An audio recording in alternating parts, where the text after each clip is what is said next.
ছিল আরাবুল সাহেব তো একবার তাকে কোলে নিয়ে ঘুরছিল। নওশাদকে জব্দ করতে হবে, আইসিএমকে জব্দ করতে হবে, বাপ কেউ ছাড়ে না। আরাবুল সাহেব সরকার সাহেবকে সাথে নিয়ে পঞ্চায়েতে যে হিংসা করেছে, আমাদের 3টে কর্মীকে খুন করেছে, সাধারণ মানুষকে ওপরে অত্যাচার হয়েছে, আমাদের কর্মীর গুলিতে পা কেটে গিয়েছে, পেটে গুলি মেরেছে, অনেক ক্ষয়ক্ষতি করেছে। আজকে স্যার বাপকেও ছাড়ছে না, আরাবুল সাহেব রেফার করছে। এই যে গোষ্ঠীবন্ধ বলছেন, এটা উন্নয়নের জন্য গোষ্ঠীবন্ধ নয়।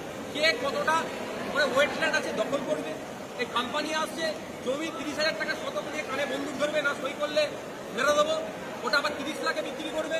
এই যে সিন্ডিকেটটা চলছে, অর্থাৎ 75-25 এর ইস্যু কার হাতে কন্ট্রোল থাকবে, এই জন্য ওদের লড়াই। এই লড়াইয়ের সাথে ভাঙড়ের উন্নয়নের কোনো সম্পৃক্ত নয়। এরা ভাঙড়ে কিভাবে হসপিটালটা সুপার স্পেশালিটি হসপিটাল হবে, ভাঙড়ে কিভাবে মেডিকেল কলেজ হবে, ভাঙড়ে কিভাবে গার্লস কলেজের একটা হয়, আমি গার্লস কলেজের দাবি করেছি বিধানসভায়, ভাঙড়ে কিভাবে একটা স্পোর্টস কমপ্লেক্স হবে, ভাঙড়ে হিমঘরটা যাতে দ্রুত হয়, হিমঘর তো জমি শুরু করে আছে, তার জন্য এদের লড়াই নয়। এদের লড়াইটা হচ্ছে কে কত কামাতে পারবে। সুতরাং এই লড়াইয়ের সাথে ভাঙড়ের মানুষের কোনো সম্পর্ক নয়, এদের ধিক্কার নিন্দা জানাচ্ছে। ভাঙড়ের বিধায়ক হিসাবে আমি এতটুকু চাইব, ভাঙড় শান্ত থাকুক, কোনো রকম ভাবে হিংসা ভাঙড়ে না ছড়ায়।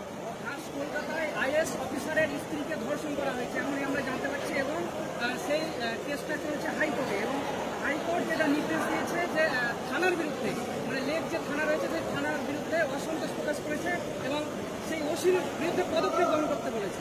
ওসি সহ 5 জনের বিরুদ্ধে সিপি স্যারকে নির্দেশ দিয়েছে ব্যবস্থা গ্রহণের জন্য। আইএস যিনি আছেন তার স্ত্রীকে এক বন্যায় একাধিকবার গান পয়েন্টে বন্ধু থেকে ধর্ষণ করেছে। ভাবতে পারছেন, যদি একদিন আইএস এর স্ত্রী এইভাবে আজকে অত্যাচারিত হয়, তাহলে সাধারণ মানুষের স্ত্রীর সাথে কি আচরণ করছে, কারা করছে, খোঁজ নিয়ে দেখুন। তৃণমূল দলের নাম দেখানো কিছু দামাল ছেলে আছে বা নেতার সাঙ্গপাঙ্গরাই অন্যায় করেছে, ফলে পুলিশের সাহস হচ্ছে না ওদেরকে ধরার, ফলে কোর্টে যখন যাচ্ছে কোর্টে তাবড়ানি খাচ্ছে। আমরা এই পুলিশকে সেই পুলিশ নয়, যে পুলিশকে একটা সময় স্কটল্যান্ড ইয়ার্ডের সাথে তুলনা করা হতো, আজকে দুর্ভাগ্যের বিষয় সেই পুলিশকে আজকে কালীঘাট ইয়ার্ড বলতে হচ্ছে। আমি ভাবতে অবাক লাগছে যে আজকে আমরা কোন জায়গায় আছি। আজকে যারা অত্যাচারিত হচ্ছে তারা বিচার পাচ্ছে না, কেন? কারণটা কি? যারা অত্যাচার করছে হয় শাসক ঘনিষ্ঠ, আর না হলে অবৈধ লেনদেনের মাধ্যমে তারা অত্যাচারকে লঘু করার চেষ্টা করছে। এটা কোনো মতেই কাম্য নয়। আমি আশা করব যেহেতু সাবজুডিস ম্যাটার কোর্ট এটাতে মনিটরিং করছে, দ্রুত তারা গ্রেফতার হবে এবং সর্বোচ্চ শাস্তি হবে। সাগর দত্ত মেডিকেল কলেজে আবার বন্ধ, মানে পুলিশি নিষ্ক্রিয়তার অভিযোগ, যে আউটপোস্ট তৈরি করা হয়েছিল সেই আউটপোস্ট মানে বন্ধ দেখা যাচ্ছে। পুলিশ পর্যাপ্ত পরিমাণে আছে কি? এটা প্রথম প্রশ্ন আমি করছি।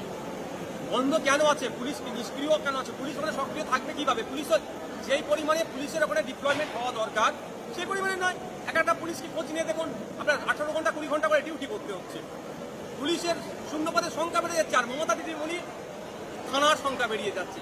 পশ্চিমবঙ্গে প্রায় 1.5 লক্ষের অধিক শূন্যপদ আছে পুলিশের, সেটা পূরণ করা হোক না। তারপরেও বলবো, সাগর দত্ত মেডিকেল কলেজে যেভাবে ডাক্তারদের উপরে হামলা হয়েছে, ধিক্কার নিন্দা জানাচ্ছি। অবিলম্বে চিহ্নিত করে যারা হামলাকারী আছে তাদের বিরুদ্ধে প্রশাসন কঠোর ব্যবস্থা নেই, না অন্যথায় এইগুলো বাড়তে থাকবে। আমরা চাই না কোনোভাবেই আমাদের ডাক্তারদের উপরে আক্রমণ হোক, আমাদের হসপিটাল ভাঙচুর হোক। শামশেরগঞ্জে যেভাবে গঙ্গা ভাঙন হচ্ছে, একের পর এক দোতলা একতলা বাড়ি, পাকা বাড়ি, মানুষের শেষ সম্বলটুকু চলে যাচ্ছে, কিন্তু সাধারণ মানুষ হাহাকার করছে।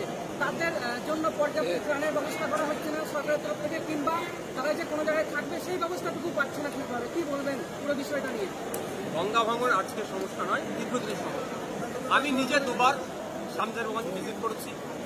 ভিজিট করে গিয়ে বিধানসভাতে তথ্য নিয়ে, মুর্শিদাবাদ জেলার থেকে তথ্য, মালদা জেলা থেকে তথ্য নিয়ে এই এলাকার গঙ্গা ভাঙনের বিষয়টা নিয়ে স্থাপন করেছি এবং সেখানে প্রস্তাব রেখেছিলাম যে এখানে একটা মাস্টার প্ল্যান তৈরি করতে হবে। কিন্তু দুর্ভাগ্যের বিষয়, আমি এখানকার লোকাল তৃণমূল নেতার সাথেও কথা বলেছিলাম, সাধারণ মানুষের সাথেও কথা বলেছিলাম, তাদের মাথায় না এমন একটা ভুল জিনিস ঢুকিয়ে রেখেছে, নাকি এই গঙ্গা ভাঙন রোধ করা যায় না। আচ্ছা, আমরা দীঘায় অনেকে ঘুরতে যাই, সমুদ্রের পাড়ে, এটা তো নদী, ওটা পাড়, যেভাবে ঢেউগুলো এসে পাড়ে মেরে আবার ফিরে যাচ্ছে, কিভাবে কংক্রিটের বাঁধ নির্মাণ করেছে যে বাঁধকে ভেদ করে যেতে পারছে না।